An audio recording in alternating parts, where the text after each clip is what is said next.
This is The Speaking Show. I'm David Newman, and you're tuned in to the #1 podcast for speakers, consultants, and experts who want to speak more profitably.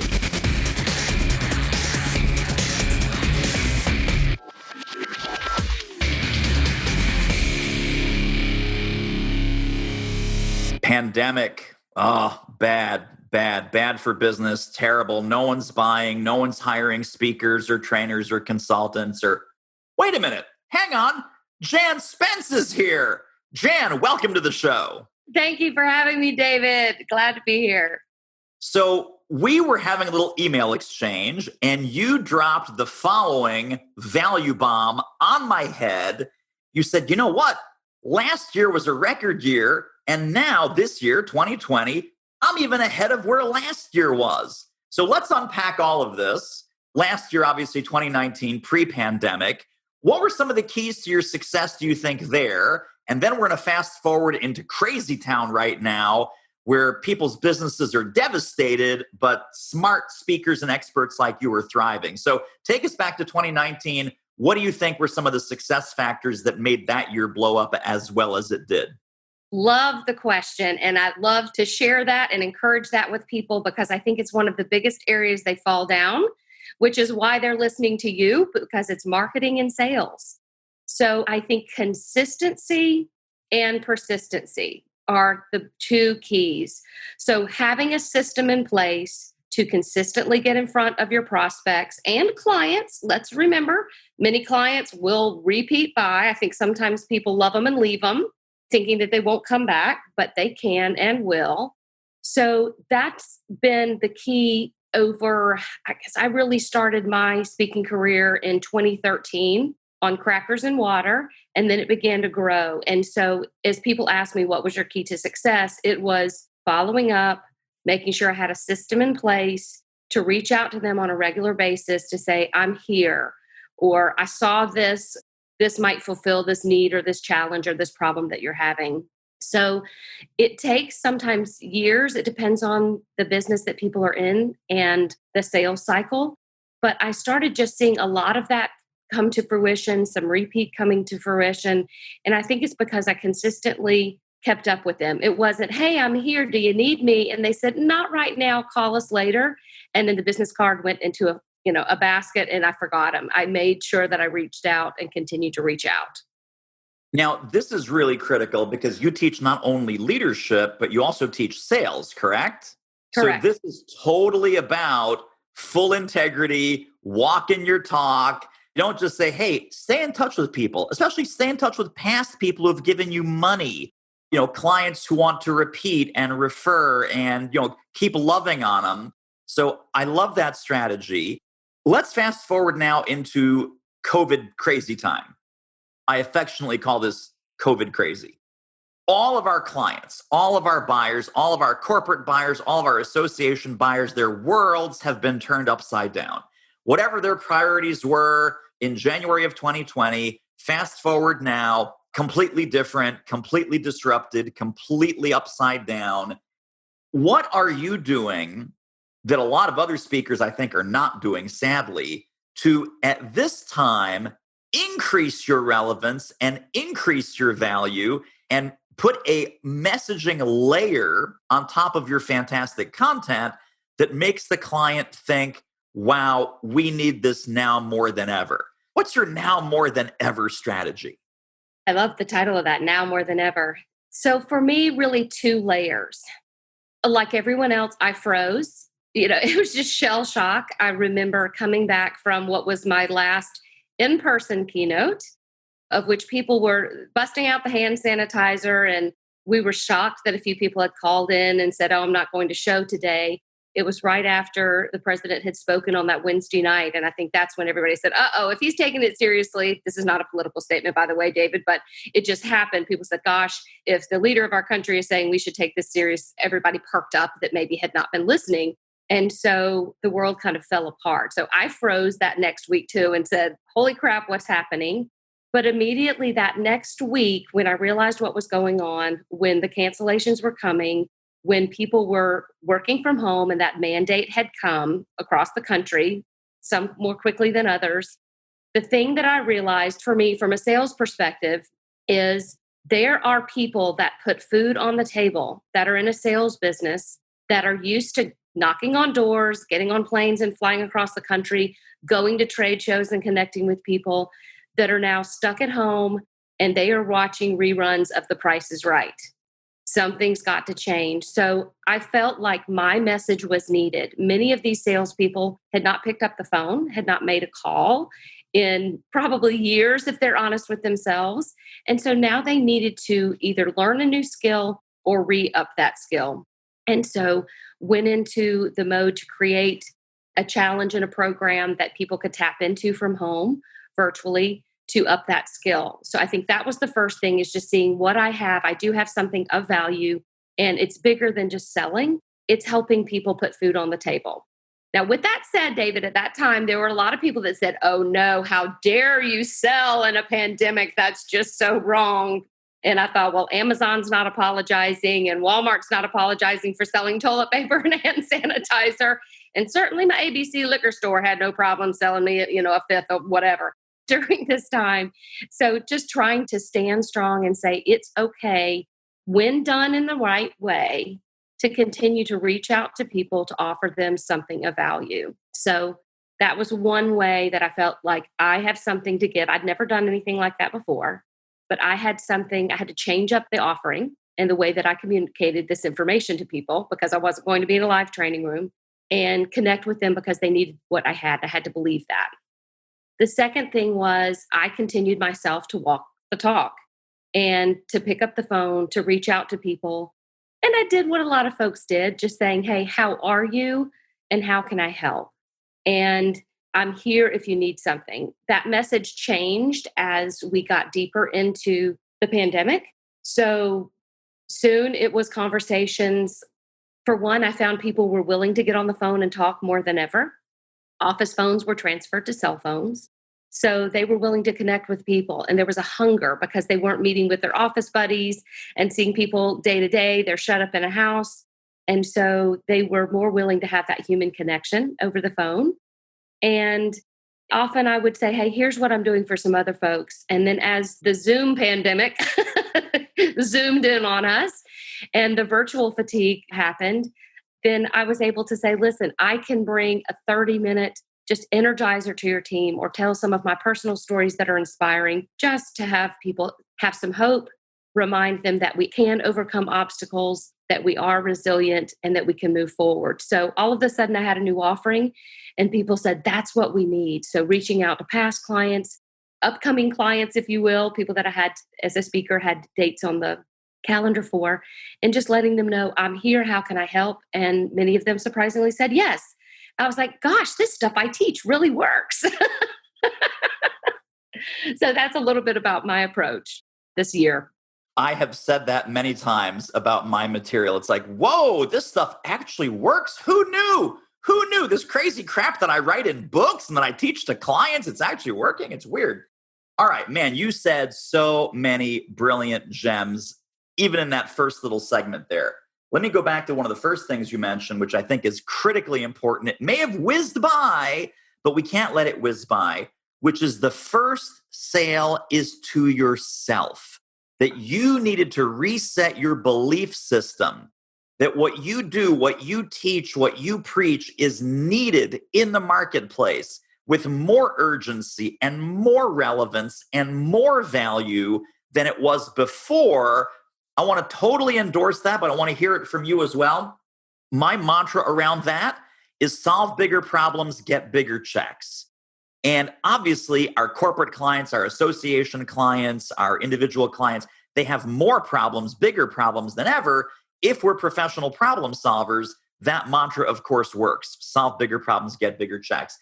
What were some of the mindset routines or mantras or reminders that you gave yourself to really immerse in that belief that, this is something that you got to step up, and hey, Jan, you're a business first responder. They need you now. How did you frame that for yourself? For me, David, I think really just saying what I have is me. It's such a time as this. That is the thing that kept coming back to me. I started my sales career at age 10 on the telephone at the kitchen table with my mama telling me to call to sell Krispy Kreme donuts for delivery on Saturday to raise money for the summer camp that I wanted to go to. And she taught me some little sales tricks on how to ask the question, and you would get different responses. And it was like a drug. And I was hooked from that day on. So it went on just to loved selling. It didn't matter if it was M&Ms for the high Y club or whatever it was in school. I was competitive. I wanted to win. Sold vacuum cleaners when I was 18. So I really ingrained myself in the cold calling world. So I didn't know that it wasn't really polite to knock on someone's door at dinner time and offer to show them a small home appliance that's about $1,000 vacuum cleaner. So I didn't know any better. So because of that, I became really an expert in cold calling over the years. Now, there are a lot of people. This is just to be clear, this is cold calling in person, knocking on doors, right? Absolutely. Some over the phone and some knocking on doors. So old school, the tough stuff, getting the door slammed. I can tell you stories about getting escorted out by the police, physically. And that's when I think you're really doing it right, is when you have, when they call the cops on you, you're like, man, I got deep into the organization. How I got past security at the casino, I'll never know, but I did. Anyway, so I learned that skill, but later in life, and so many things, such as much of what you teach, David, and others, connecting on LinkedIn, softer approaches, email marketing. Gosh, remember when fax marketing was the big thing? So that cold calling went away. And it kind of broke my heart a little. I heard someone saying cold calling is dead. So I had a little bit of that head trash. So for me to sell myself, I had to say, you know what? All of those hard knocks, literally, and those things that I learned, how to navigate getting around the gatekeeper, all of those skills that I had perfected over the years are now going to be valuable because you've got people that are responsible for keeping their family fed that are at home that don't know how to do that and haven't done it in a long, long time. So just digging deep and going, I have a gift that I've worked on, and there are people out there who need to hear it. And I know not everyone's going to agree, and they're going to say that's slimy and awful and terrible for you to try to sell something during a pandemic. But to your point, David, when you're solving a problem, when you are meeting a need with what you're selling, you have to believe that first. That's got to be deep. So really just reminding myself that I had all this crazy skill for such a time as this, and it was time to share that with the world, knowing there might be some haters, but there would be people that, and truly so many said, my gosh, you've just changed my whole opinion about this, and it's working. So smart. I mean, and I had this also at the beginning of the pandemic where, you're sending emails or whatever, calls, LinkedIn, hey, I'm doing a webinar. I got a couple nasty grams. How dare you? How dare you invite people to a webinar? People are dying. It's like, I'm kind of doing it because people are dying. And I'm kind of doing it because your business is imploding. And I'm kind of doing it because your hair's on fire and you're freaking out and I'm trying to help you. The best analogy that I've come across, which I share with another friend, I'm just remembering this now in our conversation. This was back in March. There's a very common syndrome in lifeguarding that when you go out and there's a drowning swimmer, the lifeguard comes up and the swimmer starts punching them and clawing at them. Not in any kind of mean way, just the instinct is to attack because they're panicked, they're freaked out, they don't know what to do, they're seeing their life flash before their eyes, so they lash out, and lifeguards have gotten hurt. I mean, you get punched in the face, you get clawed, you get scratched, this is what a small minority, and we should also emphasize that, a small minority of people got upset and they did punching the lifeguard. But I love, Jan, that you're reinforcing, hey, we're the lifeguards. You get punched once out of 100 times. Yeah, 99 times you're going to save their life. One time you get punched. Sorry, that's what you signed up for. So I love that. Hey, good looking. Are you currently getting paid to speak? Would you like to ramp that up? We can help. Book a confidential speaker strategy call with our team at doitmarketing.com/call, and let's see what we might do together. The call is free, but the results may be priceless. Let's talk now about what you said about Zoom fatigue, Because I know not only are you a fantastic keynote speaker, you're a very interactive, very entertaining, very engaging trainer. And training and speaking are two different skills, and you have them both in spades. I've always said to people in the last few months, there is no such thing as Zoom fatigue. There is sucky Zoom fatigue. Because Amen. think about it like training fatigue. Oh God, another training class. Well, no one's tired of training. They're tired of training that sucks. A great training class is exciting and fun and time flies by. The best training evaluations we ever get, the day flew by. I can't believe that we're done already. This was awesome. This was amazing. I learned so much. I laughed. It was fun. It was interactive. What are you doing to fight sucky Zoom fatigue? What are you doing on a two-dimensional screen, bringing some techniques and some strategies from the classroom training world, the seminar world? How are you making that interactive and fun? And what's some of the secret sauce that you bring to your Zoom trainings? So well said, David. And that's so true. It is, people are tired of it. They don't want those meetings because they're exhausted, because it's just boring. So like I said, I had clients that said, oh, please bring us some inspiration. We're trying to bring some energy, but people are looking glazed over and zombie-eyed. So what I've tried to create is a virtual classroom.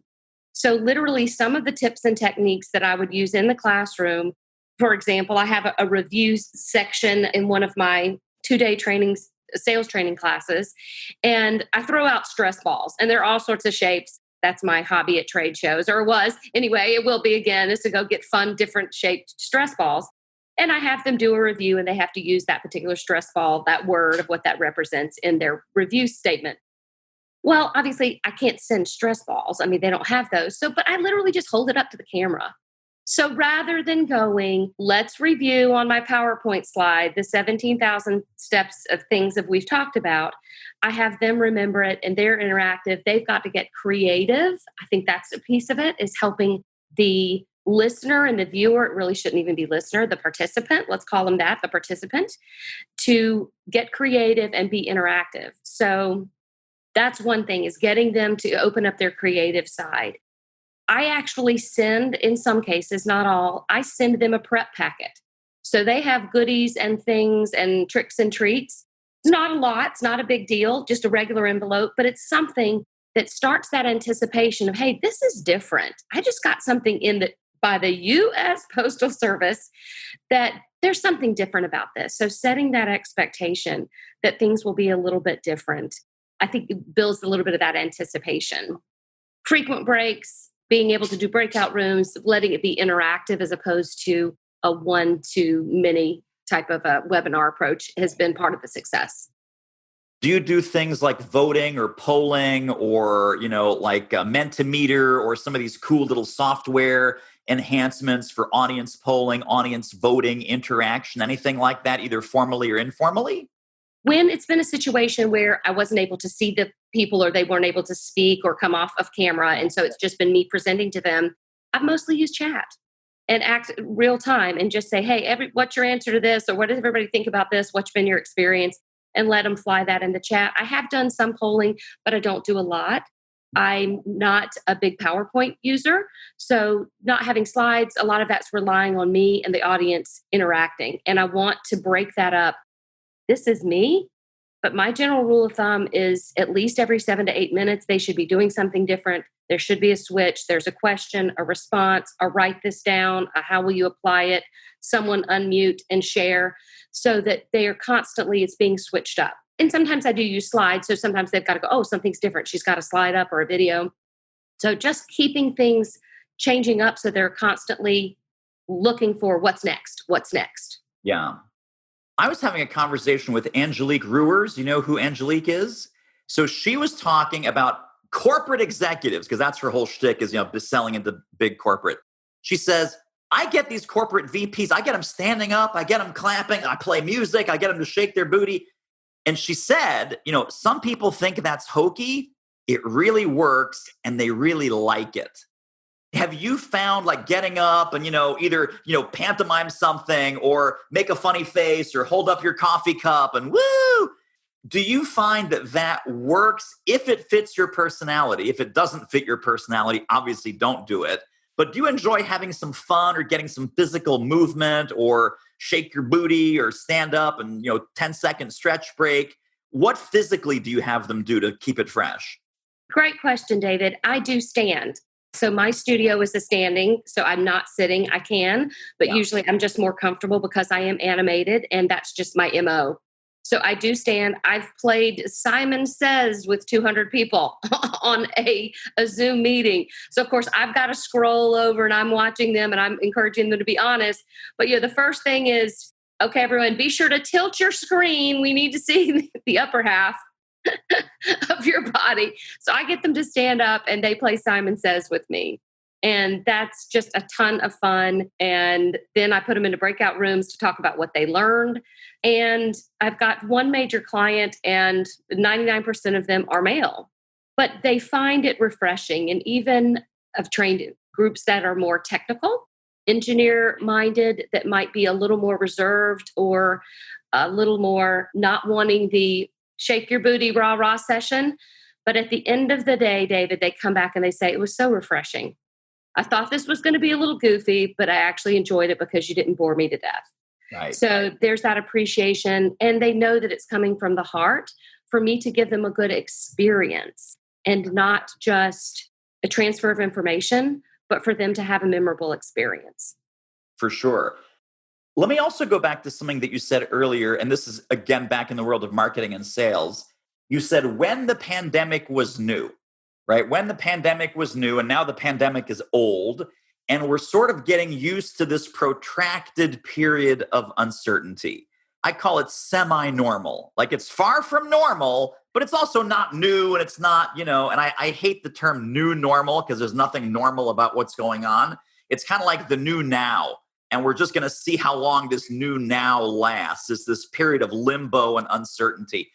Has your marketing or sales approach changed now that the pandemic is not new and some of the messaging that we were using when it was new is different because now people are kind of hunkered down or there's some exhaustion or, hey, we're just kind of getting by day to day. We're hoping we don't have another round of layoffs. We're hoping not to lose any more customers. And there's this just kind of COVID fatigue that's setting into this sort of new level of ongoing uncertainty. How has that changed your marketing and sales approach? Great question, David. And I would say in the beginning, and as I coach certain salespeople, in the beginning, that reach out was, how are you? Are you safe? How's the family? How are you dealing with this? And so that was okay. But as I shared with a coaching client recently, I said, listen, that time is gone. Nothing wrong with asking, how are you doing? But the are you safe part and that sort of thing, that was fine as the reach out lead in back then. But now I believe it's a bit of a different conversation. Now it is more, what do you need? What problem can I solve for you? And if I can't solve it, can I be a resource to connect you? So there's a desire for some people to get back to some normalcy. And so just changing up the message of everyone's in lockdown. And so let me help you get on the phone and sell and make cold calls. Let's say if that was my message and the problem that I was solving, it's now, hey, we're allowed to get out and see customers with precautions, or all of a sudden we're doing a lot of virtual meetings. And so now my message has changed to how can I help you with that? How can we reach out and connect with people? So I've just had to change. I think my system stays the same. The method of delivery has changed a bit. What a great episode. Wowza. Tell you what, if you want to ramp up your revenue as an expert who speaks professionally, you should really check out our free online training at doitmarketing.com/webinar. So I love what you're saying about not only is the substance, but also kind of the format and what we're able to do is also changing. I know a lot of people jumped on this bandwagon and I have mixed feelings and I think they get mixed results from it. Let's say you're a leadership expert like you are. You have a new topic. I'm not saying that you do, but people would be tempted to have a new topic, how to lead in a remote and virtual world and how to have a great culture while everyone is remote. And so we're kind of changing the lens onto our topic. Same thing with selling. Hey, we're used to selling face-to-face, belly-to-belly, take people out for a drink or a coffee or have a, face-to-face. And now it's like, okay, we're selling on Zoom. So, virtual selling, now what? And, we're kind of morphing our topic into the new context. Were you tempted to do that? Did you do that? Are you doing that? Do you recommend that? What's your take on that? I think I should have done that. I'm thankful, David. I have been busy that I'm almost envious of the people that said, I redid my website and I've redone my colors on my business card and organized my closets and cleaned out my office. And I'm thinking, thankfully I'm blessed. I'm busy delivering. Right. And so I haven't had time to do those things. So my office is still a mess and I haven't redone my website and all that good stuff. So as I'm having discussions with a client, because I believe that needs to be a conversation, and they're asking me, what's your content? For example, I have an embracing change, or sometimes we call it 3 keys to leading in changing times. That has been there for me. It's just now I'm delivering it more. It's pretty much the same content, but it's all of a sudden that one's going on the radar more so than employee engagement in an office. So it's the spin on it, but I have not gone back and renamed, and I'd be curious to hear your take on that. So I don't know that I'm the expert to give others advice. I guess the one thing I would say is people can get hung up, David, and I see speakers do this. I see business owners do this. Well, I don't have the right content. I haven't rebranded for my how to learn to tie your shoe in a pandemic. I haven't rebranded my topic, so therefore I won't reach out and market myself. Just sell it and then figure it out later. Just get out there, talk about what you need. You can go back and redo your keynote or your message or your training later and make it more relevant. But get out there, reach out to people, market yourself, make the phone call, make the connection, get the date on the books, and then figure out how to deliver it. Yeah. And I hope all my customers aren't listening to me right now. Well, here's what I'm hearing you say, and I think all your clients and all your customers would be thrilled to hear this. Your content is proven, fantastic, effective content. What you said that you're doing is in the sales conversation, you are changing the context around your content, saying, hey, what are your folks going through? What would you like me to emphasize? What's current for you? What are the new pain points, problems, levers that you'd like to move? What are the needles that you want to see improve? And we're going to work on that. Just like when we take a keynote or a seminar and we say, you know what, this seminar is for the insurance industry. That's very different than, okay, this seminar is for the retail industry. Retail, we use the word customer. Insurance, we use the word client, right? Where we might talk about your product, we now talk about your service. So I think speakers and experts, good ones anyway, are used to putting a fresh context or a fresh lens because that's customizing and tailoring for that particular audience, for that particular industry, for that particular set of needs and that particular set of vocabulary. When we do that now with a new set of problems, of course, the client and the audience landscape has changed, just like we're used to tailoring everything else. And we listen, we collect data, we ask questions, we tailor, we personalize, we customize. Maybe 90% of the content is the same. 10% has been recontextualized around exactly what client outcomes that particular client wants to have by bringing you in. So I don't think it's something to be like secretive or, let's not, let's not tell them.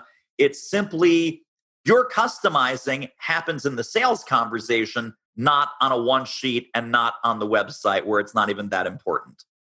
Exactly, because that can hold people back from picking up the phone, from sending the email, from starting the campaign, whatever that is, because they go, well, it's just not ready yet. And if I may refer to Alan Weiss, the consultants who said, when it's 80% done, just go. Right. Don't wait for it to be perfect. Totally. And so I tell myself that a lot. When it's 80% there, just go. Pull the trigger and move. I have a quick funny story just to validate everything you're saying, because I went the other way back in 2008, 2009. We had the big financial meltdown, the big recession back then. I redid some of my marketing materials and it said, marketing ideas to recession-proof your business. And that was on the website and that PDF was linked to everything. Did not change it for 5 years. So recession 2008, okay, fine, I get it. 2009, yeah, it's still not great. 2010, we're kind of coming out of it. 2011, what the hell is he talking about? It was still up there. It was recession proof your business. Dude, that's like 3 years old. Then it's like, dude, that's 4 years old. Dude, that's 5 years old. Here's the deal. No one buys us because of our collateral. They buy us because of the sales conversation. So I could stick with that out of date headline on my one sheet for 5 years and I was still doing fine. Because it's not like, oh, they go to the website, they go to the one sheet, they go, yeah, let's hire him. Or yeah, let's not hire him. Everything good comes from a conversation. So I love that you're saying, talk to more people, have more conversations, and you will get more business. Even if it's not a sales conversation, it's a check-in conversation. It's a how you doing conversation. What's current for you? What can I help with? I love all that language that you shared. That's really, really great. Let me ask you this, Jan. As far as that 30-minute energizer, that's one of your new offerings. That's a new delivery mode for what people want. Are you also getting more into things like webinars and video series and online courses? Or is everything really Jan live on Zoom, Jan coming into your company, Jan coming into your association, but it's either virtual or hybrid? So that Energizer portion is new. It's virtual. And that's included some longer team building. I've partnered with some other folks that bring some new elements for interactivity. So that's expanded. The thing that I did right after everything happened, and I said, I have a message that people need to hear. I did a short and online challenge. So first time I'd ever done that, way outside my comfort zone, way outside my knowledge. I can remember I was trying to do as a part of it a Facebook Live on my phone and couldn't even get myself live. And I ended up going to the wrong group. My sorority sister pops up. She's like, oh, I love what you're saying. I was like, well, that's great because this is not the right group. But anyway, so I did add that to my skill set, or if I can call it that. But it just expanded me. It helped me grow. David, it helped me personally to feel like I was taking action. When people freeze, and some have frozen. I've got my sister and brother-in-law who only leave the house for a Chick-fil-A drive-through and pick up order from Publix, and that's it. And I'm thinking the psyche of what they're going through. Again, don't want to be political with where you are with going in or out, but some people have hunkered down with their businesses, and that is, to me, is dangerous. Okay. So when we freeze with the business and we're operating out of fear all of the time, you're not going to drive your business forward. So having the confidence, and I know this again from sharing that with clients, the world needs what you have to offer. You have got to believe that. Whether it is, I spoke with legal nurses, and they, my goodness, with everything that's going on, there are families out there who need someone that can interpret legal documents from a nurse's perspective. It doesn't matter. We've got HVAC people. People need to be cool in this heat, or heat in the cool, wherever you are. So people have to believe they need what you have to offer, and it's okay to pick up that phone and just have a conversation and see where it leads. Amen. I love it. Well, Jan, I know that people will want to get connected and stay connected to more Jan Spence Brilliance. Where can we send people? Website, blog, LinkedIn, Facebook, as many places as you want. Where can people connect with you and stay in touch with you and your brilliant content? Thank you. So the easiest way is to go to janspence.com, and that's a JANSPENCE.com. Although if you go to the SPENSE, you'll get directed to my website anyway. But if you go there, you can connect and subscribe to my YouTube channel, LinkedIn, Facebook, Twitter. I also have a 1-minute encouragement tip. It's really geared towards middle management and encouraging people, but a lot of the tips are also applicable to reaching out and staying connected with customers and even reaching out to prospects. So literally it's a 1-minute short little video on a Monday morning. I've got a book that's on the topic based on my TEDx talk. So just janspence.com. They can find me there. If they've got extra questions or interests, please reach out. I'd love to connect. Awesome. Totally tremendous. And I just have to congratulate you once again, because, a lot of people are saying, hey, my business is flat. I didn't lose any business, right? And then the mantra is flat is the new up. You're going up when everyone else is flat or going down. And it's all because of the brilliant strategies that you just shared. So people, you need to rewind, listen to this episode 3 times over, do everything that Jan is talking about, And you will leave in the rear view mirror that concept that flat is the new up, because for you, it's going to be up is the new up. Amen. Preach it, Dave. All right. Jan, thank you so much for being on. You're a rock star. Appreciate it. Thank you so much for the opportunity.